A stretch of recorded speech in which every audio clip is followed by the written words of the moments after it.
अस्सलाम वालेकुम व्यूवर्स, कैसे हैं आप सब।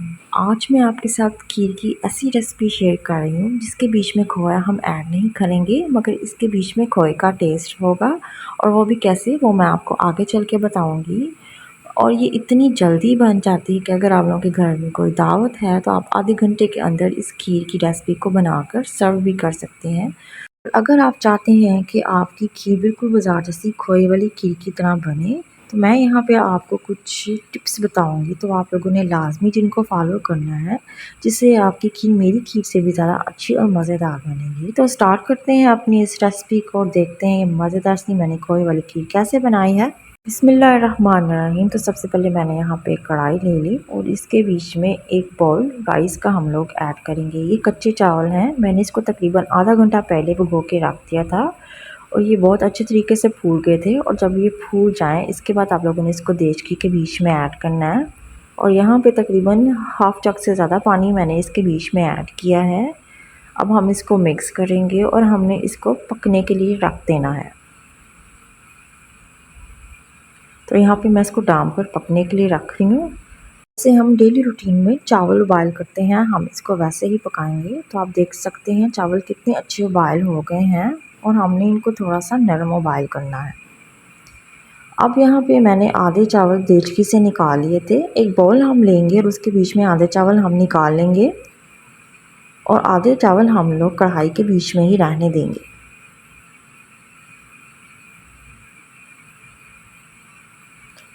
तो यहाँ पे आधे चावल मैंने कढ़ाई के बीच में ही रहने दिए।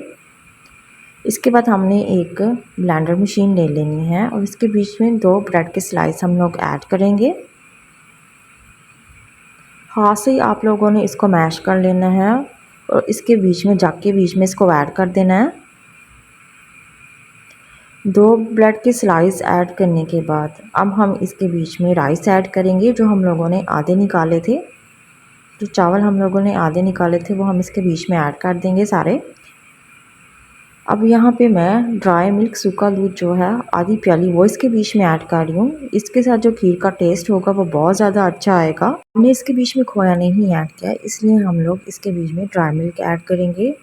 अब मैंने यहाँ पे तकरीबन आधा कप दूध इसके बीच में ऐड कर दिया था और अब हम इनको ग्राइंड कर लेंगे। इधर जो जिस देचकी के बीच में मैंने आधे चावल जो हैं वो रखे हुए थे उसके बीच में तकरीबन 1 लीटर दूध मैंने इस तरह से ऐड कर दिया था। अब हम इसको पकाएंगे, पहले मिक्स करेंगे ताकि जो राइस हैं अच्छी तरीके से दूध के बीच में डिज़ोल्व हो जाएं और ये पक जाए। मज़ीद चम्मच से इस तरह से हम इसको हिलाते जाएंगे। तकरीबन 2 से 3 मिनट हम इसको पकाएंगे और जो चूल्हे की फ्लेम है हम लोगों ने वो मीडियम रखनी है। 2 से 3 मिनट यहाँ पे इसको पकाने के बाद जो अब हमने चीज़ें ग्राइंड की थी जिसका हम लोगों ने एक मिक्सचर ऐड किया था वो इसके बीच में ऐड कर देंगे। थोड़ा थोड़ा करके ऐड करेंगे, या आप सारा ही एकदम से ऐड कर लो। इसके बाद हम इसको मिक्स कर लेंगे। इस तरह से हमने इसको मिक्स करना है।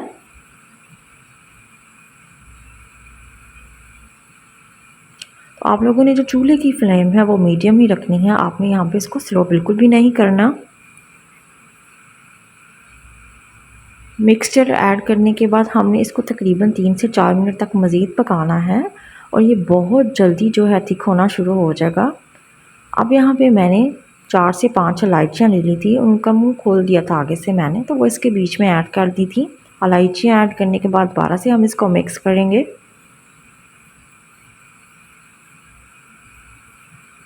आप देख सकते हैं कि इसकी थिकनेस किस तरह होती जा रही है, ये खुद बहुत गाढ़ा होता जा रहा है। बहुत जल्दी ये बनने वाली खीर है और बहुत ही मज़ेदार किस्म की ये खीर बनती है।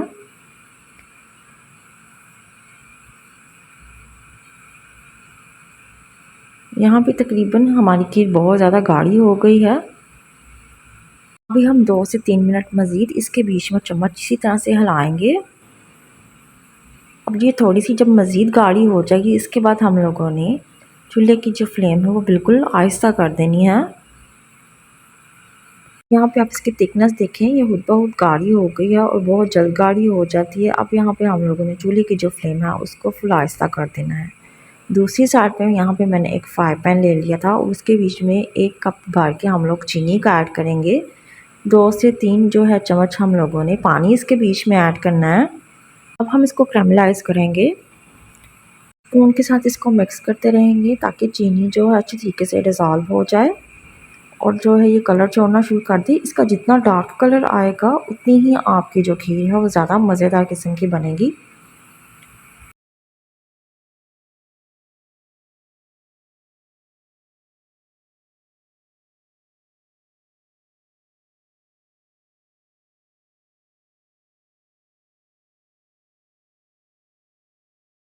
कलर इसका यहाँ पे फुल चेंज हो गया है। आप लोग चाहो तो इससे ज़्यादा डार्क कलर करके भी खीर के बीच में ऐड कर सकते हो, बट मैंने यहाँ पे इतना ही नॉर्मल कलर रखा है। तो चीनी हमारी अच्छी तरीके से कैरमलाइज़ हो गई है। खीर के बीच में इसको अब ऐड करेंगे, थोड़ा-थोड़ा करके हम इसके बीच में ऐड करेंगे, साथ ही इसको मिक्स करते जाएँगे। तो आप देखेंगी जो खीर का कलर है वो खुद ब खुद चेंज होना शुरू हो गया है। बहुत आसानी से और बहुत ही मज़ेदार किस्म की ये खीर रेडी होती है। आप लोग इसको लाज़मी ट्राई करना। फिर थोड़ा-सा इसके बीच में ऐड करेंगे और दोबारा से इसको मिक्स करेंगे। यहाँ पे जो चूल्हे की फ्लेम है मैंने बिल्कुल स्लो रखी हुई थी। आप लोगों ने चूल्हे की फ्लेम यहाँ पे बंद नहीं करनी, इसको स्लो रखना है। अब हम चूल्हे की फ्लेम को थोड़ा-सा तेज़ कर देंगे और साथ में इसको दोबारा से मिक्स करते जाएँगे। आप इसकी थिकनेस देख सकते हो कितनी अच्छी हो गई है और साथ में आप इसकी लुक देख सकते हो किस कदर मज़ेदार और किस कदर दानेदार ये खीर बनी है। आप यहाँ पे ड्राई फ्रूट भी ऐड कर सकते हो अपनी पसंद का, मगर मैं यहाँ पे सिर्फ अभी इसके बीच में इलायची ही मैंने ऐड की थी, कोई ड्राई फ्रूट ऐड नहीं था किया। मैं इसके ऊपर ड्राई फ्रूट ऐड करूँगी। तो तकरीबन 10 से 12 मिनट हम इसको यहाँ पे मज़ीद पकाएंगे।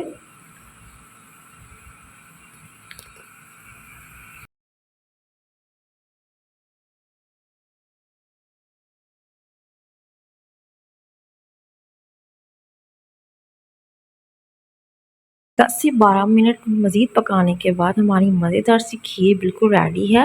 इसका जो टेस्ट है खोए वाली खीर से भी ज़्यादा मज़ेदार होता है। आप लोग चाहो इससे ज़्यादा इसकी थिकनेस कर सकते हो, मगर मैंने इसको इतना ही रखा था थिक। तो यहाँ पे हम चूल्हे की फ्लेम बिल्कुल ऑफ़ कर देंगे। इसके बाद हम इसको थोड़ी देर ठंडा होने के लिए रखेंगे और जब ये थोड़ी सी ठंडी हो जाएगी हम लोगों ने फिर इसको एक बाउल के बीच में ऐड कर देना है। बाउल के बीच में ऐड करने के बाद इसके ऊपर हम लोगों ने ड्राई फ्रूट ऐड कर लेना है। आप लोगों को जो भी ड्राई फ्रूट पसंद हो, को जो भी नट्स आप लोगों को पसंद है वो आप इसके ऊपर इस तरह से कटिंग करके ऐड कर दो।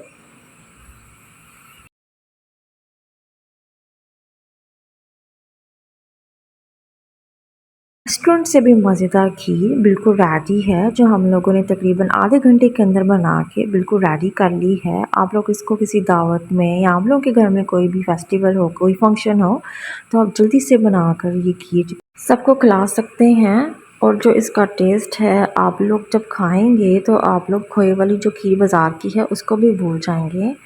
एंड होपफुली आपको आज की जो मेरी रेसिपी अच्छी लगी होगी। अगर आपको आज की मेरी रेसिपी अच्छी लगी है तो मेरे चैनल को सब्सक्राइब और मेरी वीडियो को लाजमी लाइक करें। और नेक्स्ट आसान सी अच्छी सी किसी रेसिपी तक के लिए अल्लाह हाफिज़ और अपना बहुत ज़्यादा ख्याल रखिएगा।